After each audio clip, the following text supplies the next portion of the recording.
Let's call the Board of Works and Safety meeting to order. Please rise for the Pledge of Allegiance. I pledge allegiance to the flag of the United States of America and to the republic for which it stands, one nation, under God, indivisible, with liberty and justice for all. Good afternoon, everybody. This is the regular scheduled meeting for December 14th, 2016. We'll begin with the roll call first, please. Member Conquest? Here. Member Grish? Here. Member Clemens? Here. Member Crook? Here. Mary Lane? Here. So we have all 5 members. Full quorum. First thing on the agenda is the approval of the minutes of the prior meeting, which took place on November 30th. What is the board's pleasure? So moved. We have a motion to approve. Do we have a second? Second, Mayor. We have a second. Any discussion on the motion? Hearing none. All in favor with an eye? Aye. Against? The ayes have it. Thank you. Addition of new items, we do have a couple. We have 3 actually. A new mailbox policy for Public Works, on-site support service contract for 2017, and the 2017 Employee Appreciation Dinner at Macedonia, 15-12 Macedonia Hall. We have a motion to add all 3? So moved. We have a second? Second. Any discussion on the motion? Hearing none, all in favor with an eye? Aye. Against? The ayes have it. Those will be 14, 15, and 16 respectively.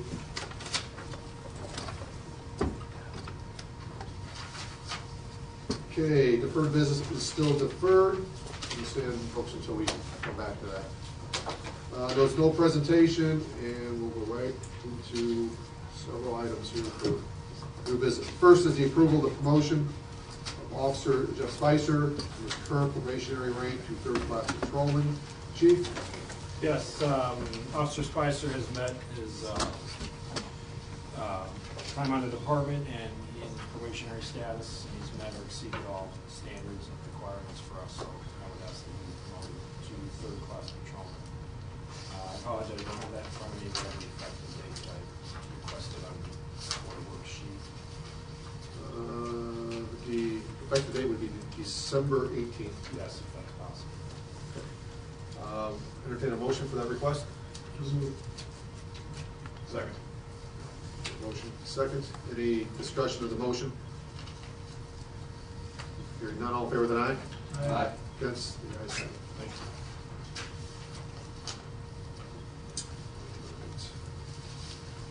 you. Next up is the approval.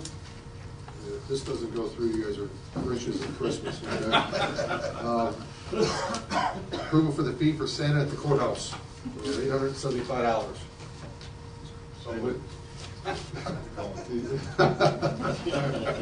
We have a second? Second, Mayor. Any discussion on Santa? Hearing none, all in favor with an eye? Aye. Against? The ayes have it.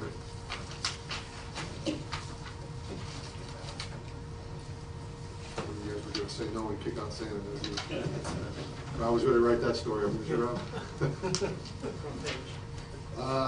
Let's see. Next up is our annual sponsorship promoting our golf courses for the city, and I believe we also do our special events in that as well. We do. There's a letter from you, and then there's also the list of all of our current events for the year. That goes into golf now, which is a Chicago publicized booklet we do every year. We get a lot of good feedback off that as well. A lot of people come to the events because of that. We have an annual contract here, and this is paid through our tourism. Yes. I reviewed the contract, Mayor, find it legally acceptable, and based upon the fact that this publication, this organization reaches hundreds of thousands of people, golfing individuals, and people interested in the area of golf, I recommend approval. Have we have a motion on the table for this? We have a second? Second. Any discussion on the motion? Hearing none, all in favor with an eye? Aye. Against? You guys have it. This is, next up is to replace the banner placement for the Geisen Freedom Home, permission to place banners throughout the city for the 19th annual tree burning event at Lake Henry Fairgrounds. Diana? Yes, this is the annual event that they do every year, and they are wanting to replace the two signs that they have with banners and place them at the same locations that the city places our events. So we're just requesting for those 4 banners to be placed at our location. We've done this in the past, correct? No issues? Correct. Okay. Legal opinion? Recommend approval. Entertain a motion?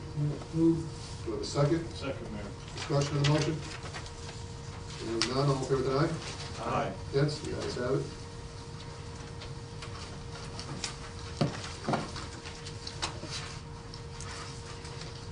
Okay, next up, we talked about this at the joint session at the Board of Works and City Council. This is the contract proposal from Greg Garitas from Financial Solution Group. This would be his contract for proposed wastewater utility rates and bonds with the SRF. Mr. Nichols, you had a chance to review the contract? I have reviewed the contract and recommend approval for FSG's contract. And this contract, for transparency, is not to exceed $30,000, and this invoice will be issued and paid at the closing when and the bonds are issued for the city. When it rolls into the overall product for our last step of our judicial order mandating our separation of our water and our sanitary sewers. Entertain a motion. Do we have a second? Second, Mayor. Any discussion of the motion? Hearing none, all in favor signify by an aye. Aye. Against? The ayes have it.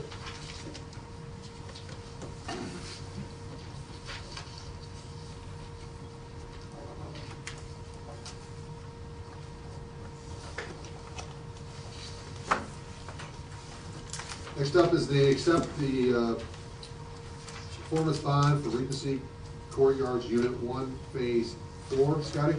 Yes, Mayor, thank you. This is a performance bond for $160,274.95 for work to be done in Regency Courtyard Homes, Unit 1, Phase 4.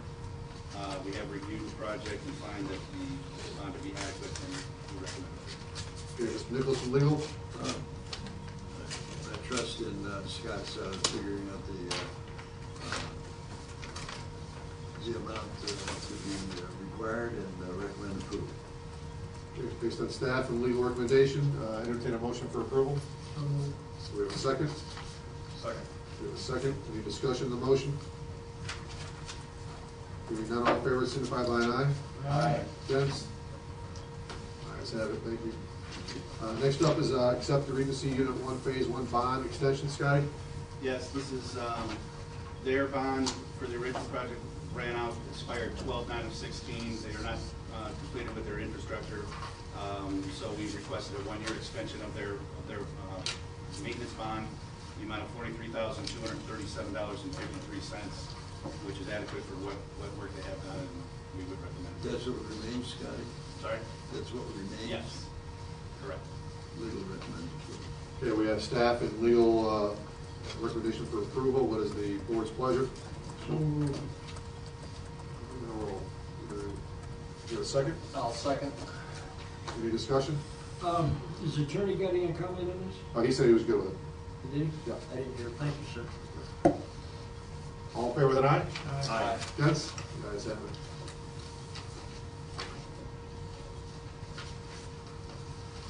Next up is accept Regency Unit 2, Phase 1, 2, and 3 bond extension. Scotty, same situation? Same situation, yes. This is in the amount of $153,667.92 for work that remains. And this is also one that had expired, and we recommended they go in for another year of this, and they agreed, and we do. Nichols, same? Same, I recommend approval. Okay, we have legal and staff recommendation for the board on this. Entertain a motion for approval. Is there a second? Second, Mayor. Second. Any discussion of the motion? Hearing none. All in favor with an aye? Aye. Against? The ayes have it. Next up is approve Regency Unit 2, Phase 1 bond release. Yes, thank you. This is, Unit 2, Phase 1 has been completed and inspected and accepted by the city, and I recommend approval for the bond to be released on this. How does, Scotty, how does this conflict with item 8, where we just extended this phase. Item 8 was, We had Unit 2, Phase 1, and Unit 2, Phase 1, 2, and 3. that's a great question.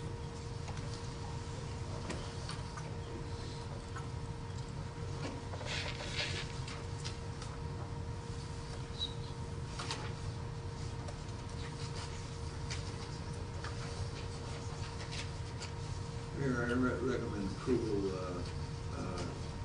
It looks like this bond was for $59,066.88, and you're saying there's some completed work in those 3 phases? Yes. 43,000 would cover phases 1, 2, and 3, what's remaining out there, so it's probably what they're doing, releasing this, then I holding back. believe they have to tie in some things with Unit 1, or Phase 1, Unit 2, Phase 1, so.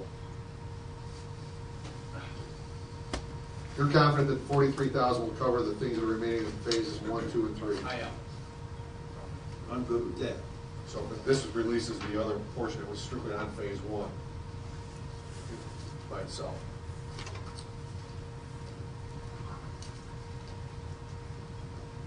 You gonna follow? Recommend approval. So moved. So we have a motion, do we have a second? Second. Discussion? So what we're saying, Scotty, you're saying we've got enough money in there to cover anything they have to do, Right. Yes. but we're releasing some, how much are we releasing to? Yes. $59,066.88. And then we're holding back how much? We're holding back 153,667. To cover those other 3 phases collectively that have some work. Correct. Okay. So we should have coverage for the remaining work in those 3 phases. Right. Okay. Instead of having the 166 and the other 56 on top of it, it just boils down to that last. Thank you. Any other discussion? Hearing none, all in favor, then aye? Aye. Against? You guys have it.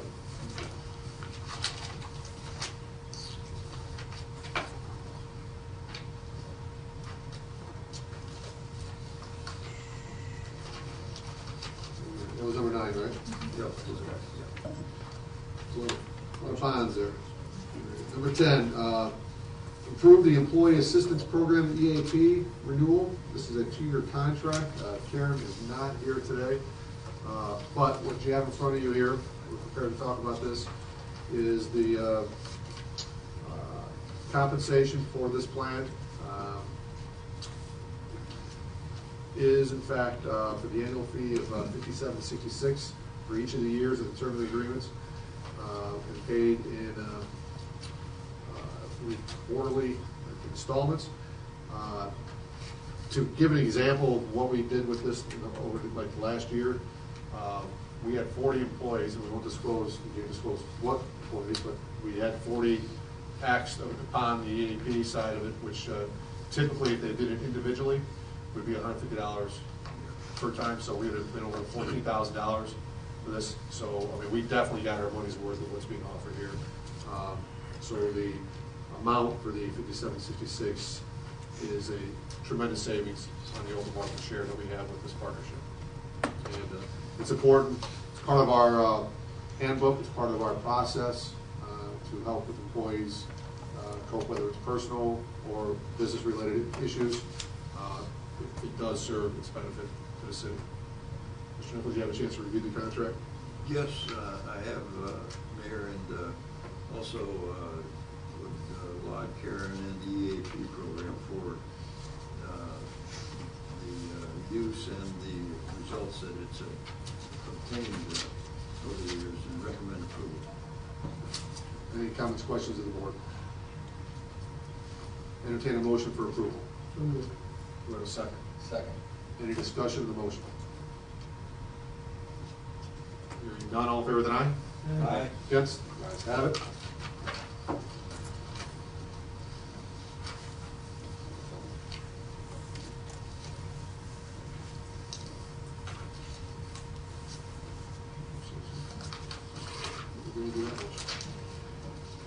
Okay, next up is the approve and transfer a promotion of Mark Baumgartner Jr. from lieutenant on turn 3 to captain inspector effective December 31st, 2016. And approve the promotion of Ryan Kuzak from firefighter paramedic to lieutenant on turn 3. Chief? Yes, sir. Some of this is as a result of what's coming up with my retirement. So moving Mark Jr. from lieutenant to the inspector slot at the end of this year will allow him to work with Captain Crane over the next 4 months to become fully vetted in the duties of that job, which will make a much smoother transition. But in doing so, in moving him off turn 3, I now need to fill the lieutenant spot on turn 3 to keep our continuity of command there. So Ryan is currently the #1 on the current promotional list. And so in order for all this to transition smoothly, I'm asking that these promotions go into effect as of at the start of our next pay, which is the 31st. And then if this passes, we would bring the 2 individuals back on the first Board of Works meeting in January and do the appropriate ceremony of the promotion. But we just want to be proactive with this because we're not sure at this point we're going to have a meeting on the 28th yet. So we want to get this off the books. So, okay? But if we say no, then we can't have chief forever. I don't think it's going to work out quite that way. All right, chief. So do we entertain a motion for these promotions? So moved. Do we have a second? We have a second. Discussion of the motion? Hearing none, all in favor with an aye? Aye. Against? The ayes have it. Thank you. Okay, also now, we need to approve the 2017-2018 firefighter hiring list. Chief? All right. What I'm looking for here is actually administrative authority for the mayor to approve the list once it is completed. I still have 3 interviews to complete yet tomorrow to get all the current rankings. Now, the testing and the interviews are all done in conjunction with fire and police selection and the company that sets up all of our testing. So the list is not a subjective list, it is a list based strictly on testing. So the numbers are what they are. So all we're looking for, because when we do these other promotions on the 31st, I also now have a vacancy that I need to fill, basically to fill the person that's going to be replacing me. So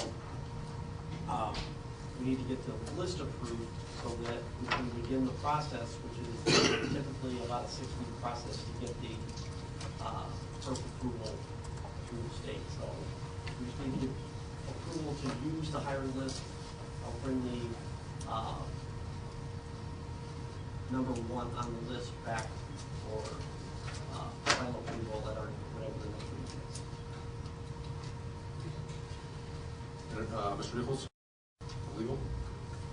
Should, as she stated, remain the same, that she's happy to provide the service to the city.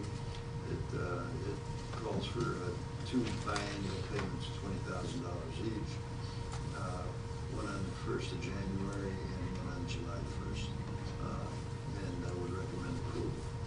Yeah, the contract has not changed. I'm sure if our agent of record was here, he would attest to the fact that having this part of our overall benefit package for our employees and their family members is a significant savings not only to the city, but it's also significant savings to the actual individual person using the HSA dollars, because it doesn't cost them anything to go see this particular nurse practitioner during her hours of operation, and it's a win-win across the board. Prescriptions, the whole 9 yards. So to us, it's a model that's probably being discussed with a lot of other municipalities about adding that type of feature to their HSA plan because they see the benefit of long-term cost savings. And so hopefully we'll entertain a motion for approval. Motion approved. We have a second. Second, Mayor. Any discussion?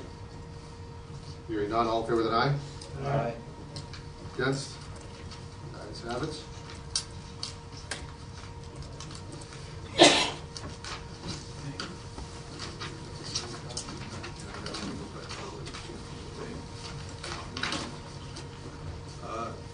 The next items that we have are for the city attorney and the assistant city attorneys.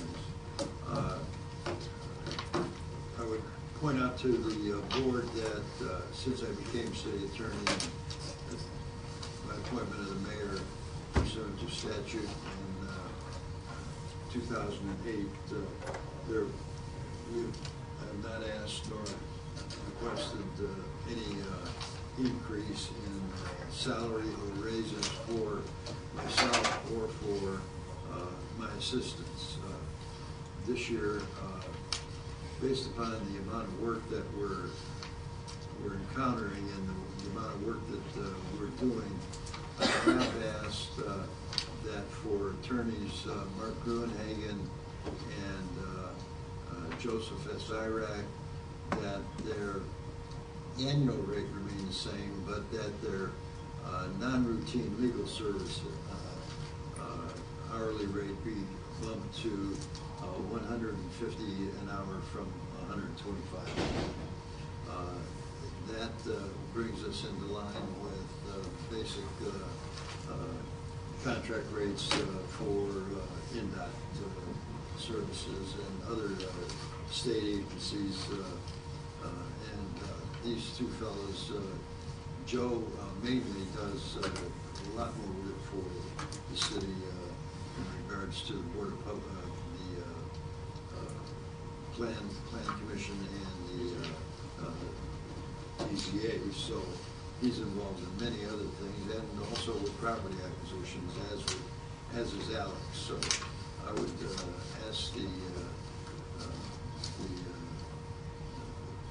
board to approve those two contracts as stated. And then I have for Alex, Alex has taken on quite a number of additional duties as assistant city attorney, and his base rate, I'm requesting an increase from $30,000 to $40,000 paid in 12 monthly installments, and also the non-routine legal service rate to be bumped from $125 to $150 an hour. This compensation will begin January 1, 2017. Alex has done a tremendous amount of work and has been a great service to myself and to the city. As you know and as you see, as he appears in front of you, and as various boards and commissions also see, he has done excellent work and has also taken upon himself the conversion of and the restructuring of the city code and bringing it up to date. All of that at no cost to the city. So this is a well-deserved bump, and I would recommend the board approve that also. For myself, I asked that you increase my retainer fee $3,000 a year, from $72,000 to $75,000, and my hourly rate for non-routine legal service, that's all the bonding work and all of the other work that I do for the city, non-routine legal services, litigation, representation of boards and commissions, bonding, special public works projects. I've asked that my rate be bumped to $175 from $150. Once again, I've not asked for any increases for the past 8-9 years now. So I would ask the board to consider those increases based upon the work that we have done and the services we provide to the city. These were presented to me. I agree with Mr. Nichols' assessment of the individuals that were talked about. Again, they have gone 9 years without any increases across the board. And if we did a standard cost of living across the board over the last 9 years, and compare what we're asking for today, we're still money ahead. The other important part of this as well is the fact that, you know, over the last 9 years, we've been very aggressive in getting federal grants from going through the in-depth process. Those legal fees are usually reimbursed by 80/20 or 90/10 process, and they would pay up to $150 per hour. Since we were only in contract at $125 an hour, they were only getting reimbursed at that $125 rate. We couldn't go up to $150 because that was what the contract was for. So we were leaving a lot of money on the table for the work that across the state gets paid at $150. They were only doing it for $125. So if you still do the math on that, our share of that $25 typically is going to be out $2.50 on a 10% match, or $5 on a 80/20 match. And we left that on the table for our attorneys over the last 90 years. So that was one of the reasons why I agreed with the fact that the 150 rate should be compensated, because typically their work outside their contracts will be in that format where we're going to be in grant situations getting money back to the city. They should be at the same par of work, whether it's being done here out of locally, or an attorney that comes out of Indianapolis to represent for those things are going to get paid $150 regardless. So, and we'd still be on the hook for the legal services. And, Bonding work I do also, Mayor, yes, just right out of the bond. correct. I will open that up for comments. I'll start with Bobby as a council member and fiduciary of the dollars. And love to hear your thoughts on this, because I think we've had conversations about this before, and especially the conversation, you know, what Alex does for you as the chair of the ordinance committee. Well, I think what has been said here today is good. I don't have a problem with it, and I don't think the council have a problem with it. Anytime we could do things enhance the viability of what we're doing.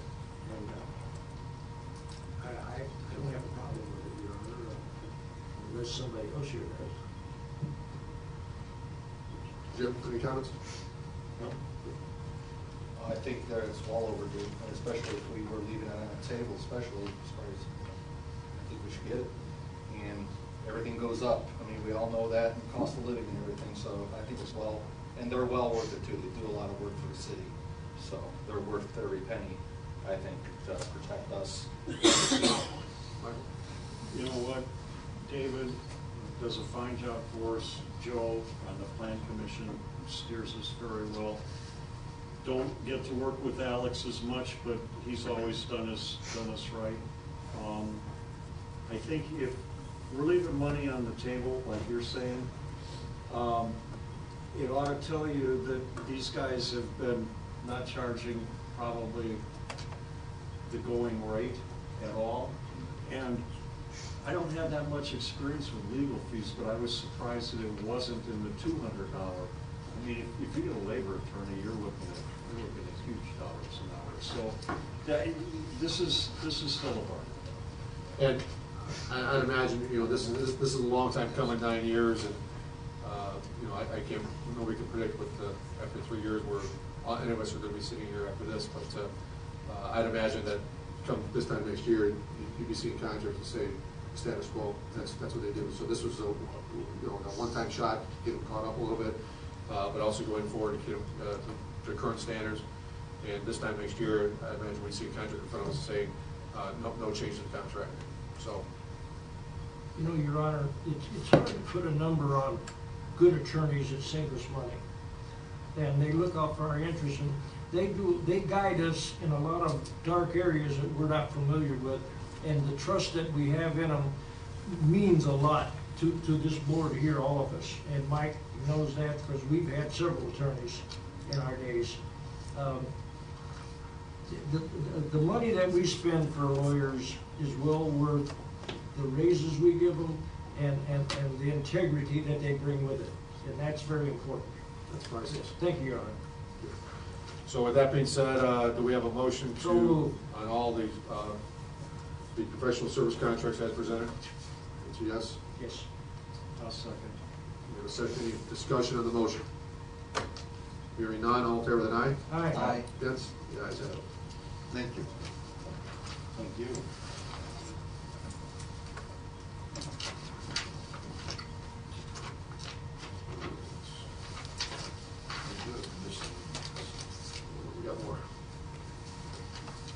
Next up, let's see, we're gonna go right to the mailbox policy that Mr. Kutnowski actually wrote on behalf of the Public Works Director, Scotty Rediger. And Alex, you wanna come up to the podium and entertain us? Sure. Policy is basically a compilation of Scotty and I's discussions about the claims we've been getting, the city's been getting in for damages to mailboxes. And based on our conversations, that policy was written, and we feel that it's a good start for us. We're not sure kind of how this will play out based on the claims that we get. Now, there's not, I think Scotty can probably give us the numbers, not a lot of mailbox claims, but we are getting claims in that this is a decrepit mailbox. I don't even know how it's standing anyway. Rolling snow goes by and the thing goes flying. And so we've kind of put a standard together on how your mailbox should be basically mounted, and those are standards from the United States Postal Service. And so we've added those in there, basically the policies. Here's a standard for mailboxes. Here's what you need to do if you have a claim on the mailbox, and then some limitations on that. And so basically the city's limitation on any mailbox repair is a maximum of $150. And so there's a claims process in there where they'll submit a claim, it'll get reviewed by Public Works. If approved by Public Works, there'll be a claims process for them to get up to $150. So it's not $150 across the board for every mailbox. Once they replace it, provide us with the appropriate receipts, we'll reimburse them for whatever their cost was, not to exceed $150. And again, this does not account for if it's rolling snow that's coming off the plows. This is only for if our plow guys actually hit it, which does occur every so often. I mean, you guys can imagine these big trucks with big plows out there, we're gonna hit a mailbox every once in a while. And the rolling snow, I've talked to Scotty about it, the rolling snow will not affect, if your mailbox is properly mounted, that rolling snow will not affect that mailbox. And so I guess if we have any questions on it, Scotty can probably answer us the specifics on how many we get or what the kind of the stats are, but we think this is a good start with our policy. We can review it at any time. Should cases arise or we deem that there's a necessity to amend that language, we think this is a good start for our mailbox damage policy. We had 105 mailboxes that we replaced last year. Of those 105, 9 were hit by plows. It's nature of the beast. The plow is possibly going to hit a mailbox. They try not to, trust me, but they've slid on ice before and knocked over a mailbox. My guys will stop, write down an address, turn that into us. No harm, no foul, you're not in trouble. Well, you've got a claim. But those 96 by rolling snow is actually, we've gone out and looked at those, and it could be the 4x4 is totally rotted off. And it's, a surprise a stiff wind didn't just blow it down, So that's what this is all about. We're we shouldn't have to replace a mailbox that is so decrepit and leaning over or improperly installed also if it falls over. Or not maintained. Or not maintained, correct. And I think we've seen situations with Scotty where it's not even our guys, but you can see the tracks from a private company that's knocked this thing down. So that's why we just want to have a process in place. This is how you report it. Here's the pictures you need to provide, and then the Public Works guys can review it. Scotty, I have one question. Yes. I know briefly you were discussing it earlier, but considering somebody has a big mailbox or an elaborate mailbox for that matter, and it is hit, and it's obviously it's over $150 at that point, what do they do with that? I would imagine that if we hit a brick mailbox like that, there's going to be damage to the vehicle, our vehicles also, so that would probably be an insurance claim. On the homeowner's behalf? Mr. Nichols, correct me if I'm wrong, We would accept a tort claim on that.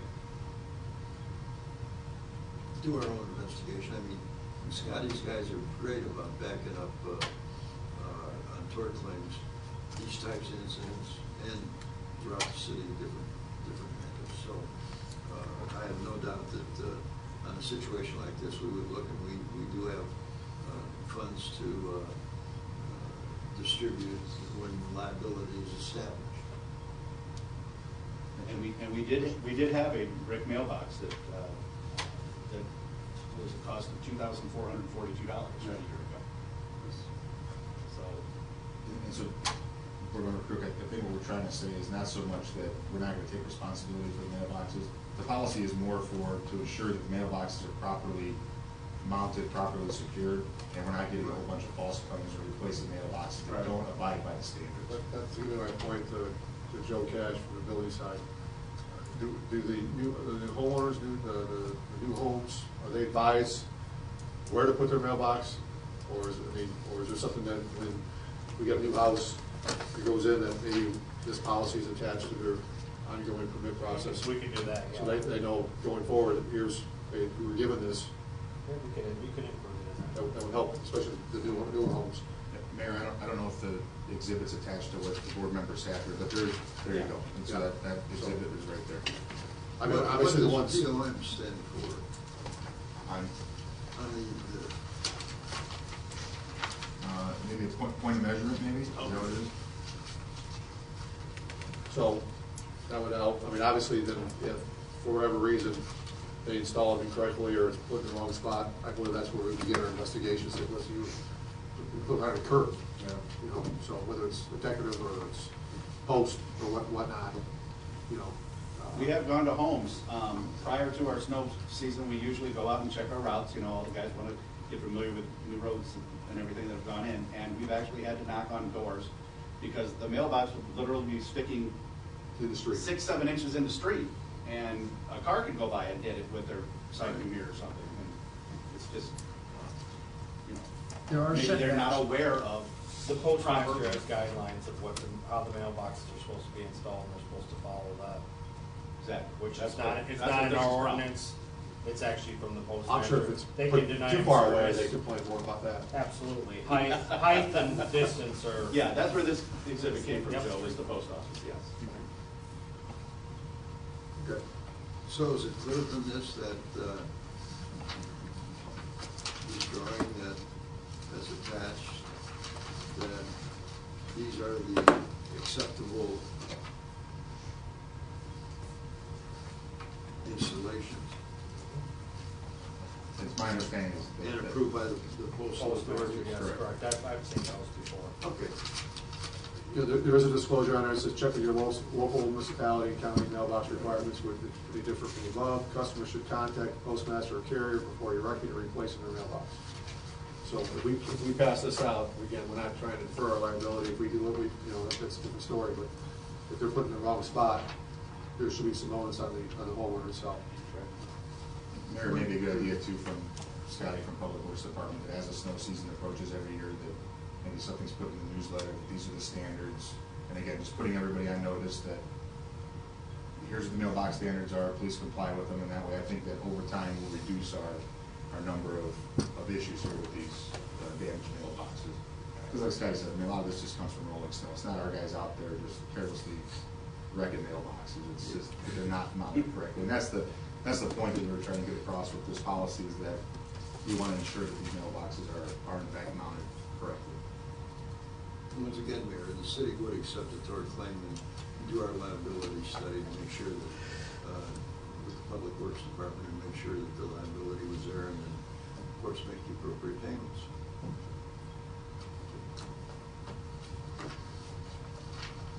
So we have a motion to approve the policy as presented by Councilman Clements. Do we have a second? Second. Second. Discussion of the motion? This would go into effect as of today, correct? Correct. All in favor with an aye? Aye. Against? The ayes have it.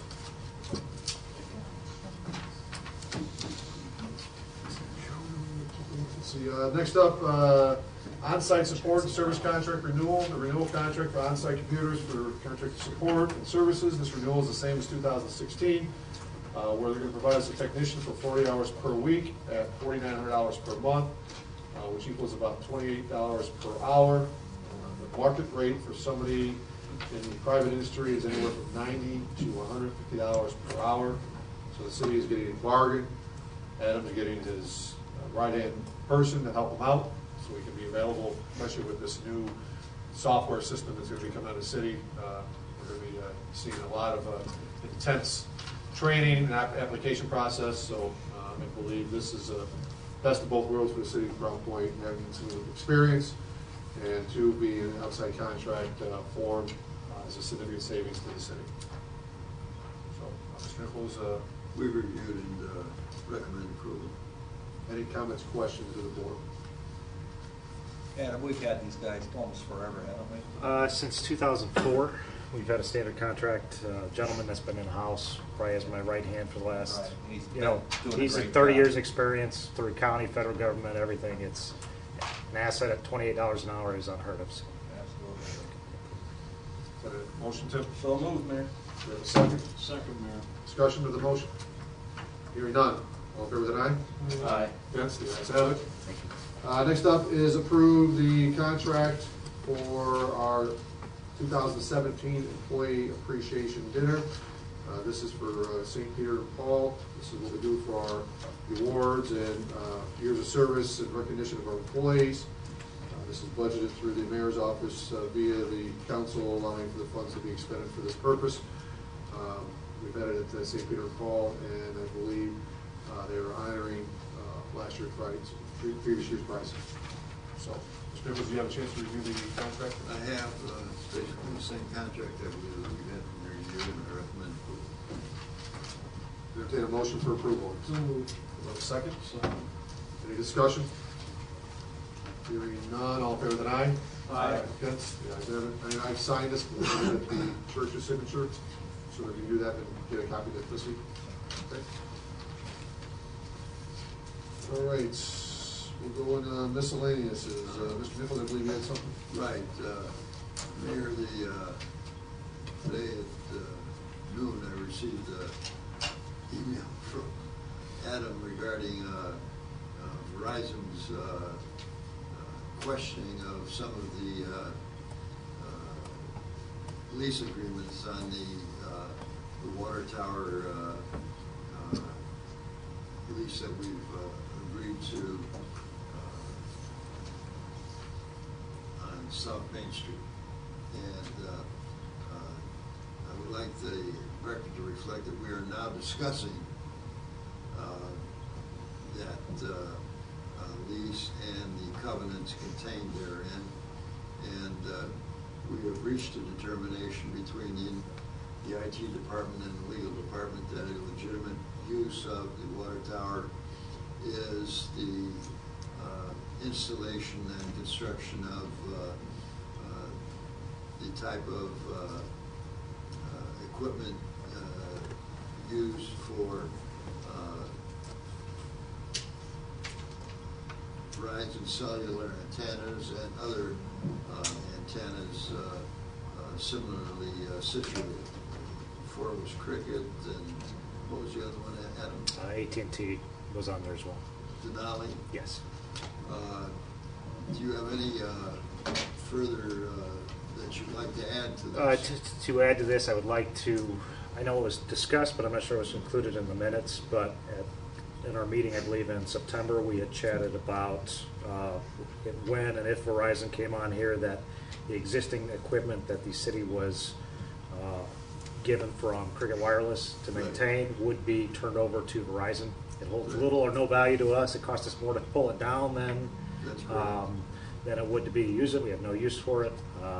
That being said, I think the minutes need to reflect that we would hand over that equipment to Verizon at the time they decided to put their antennas in. Right. And we would hand it over as a matter of course, but pursuant to our discussion, but if they needed us to execute any documentation reflecting the transfer, we would be happy to execute whatever documents they prepared for us. Okay. Also, that the original lease, which I believe was done under the previous administration, Klein, and the quitclaim deed, we do believe that correct interpretation would allow for the lease and use of the tower for such purposes as is the natural course of things and demonstrated throughout not only our city but throughout the surrounding communities that water towers are the one of the preferred choices for cellular communication antennas. I think that's all. So we'll take your legal opinion.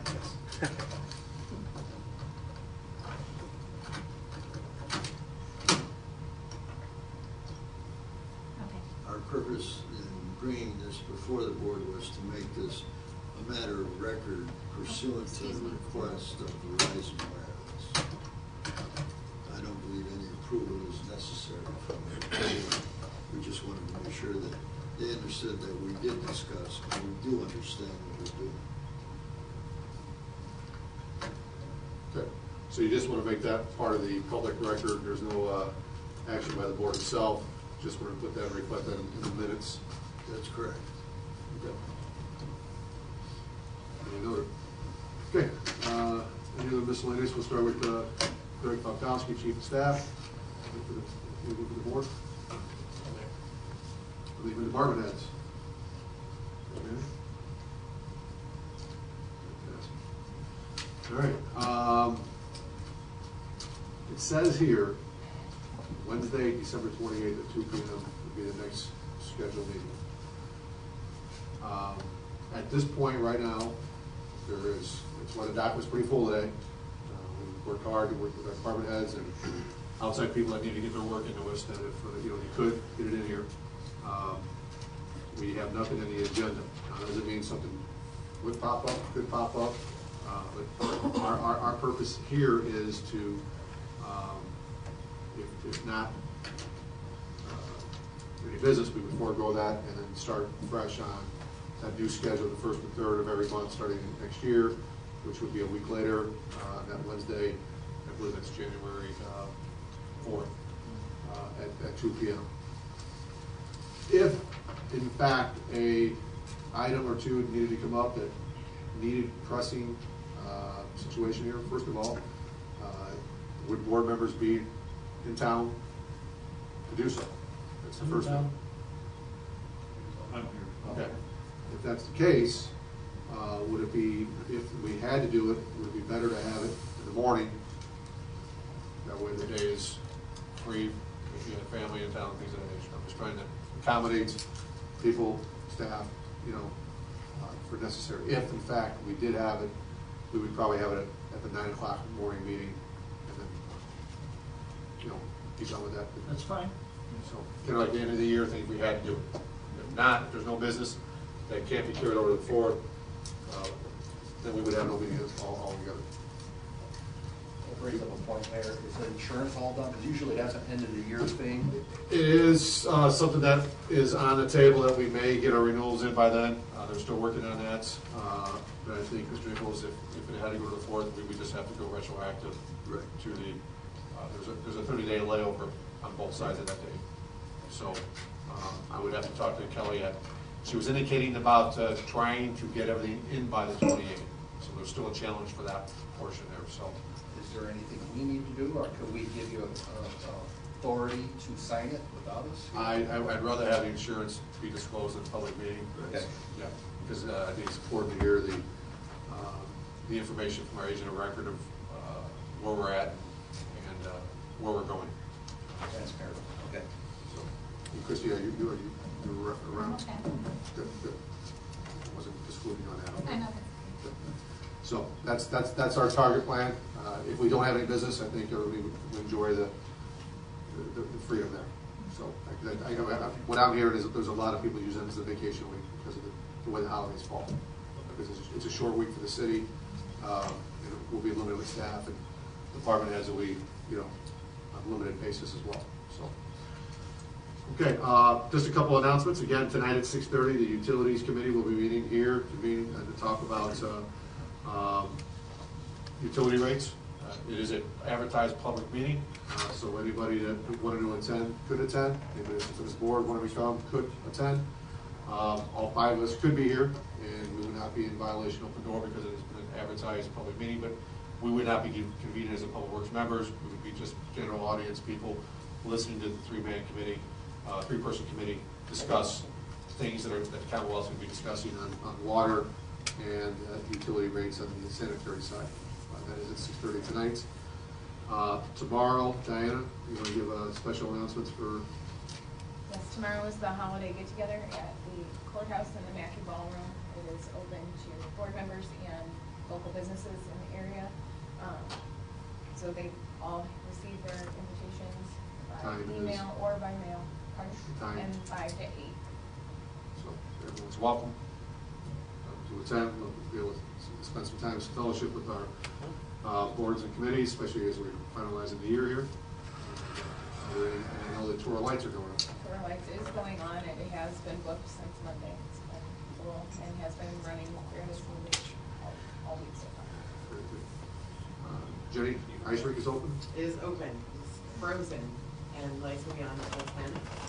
So we'll have the lights on from dusk, pretty much 4 o'clock-ish until 10 each night, provided the weather unfortunately stays bitter cold to keep the ice frozen, so far so good. So we have a nice ice out there, is it today? Yes. And we appreciate the fact that This morning. you guys are doing a good job of getting things ready out there. The weather's been challenging. I know that you guys with limited staff with all the other responsibilities you have to do at the city and the snow removal that you guys do, along with public works, we'll get that in a moment. It's, to get it up and running is challengeable, and we appreciate the community staying off of it during the time of the ice being conducive for proper safety concerns. Yeah, it's helpful when they stay off, because once it's ready, it'll be ready and stay ready, but unfortunately, just because it's cold enough doesn't mean the ice is frozen right away.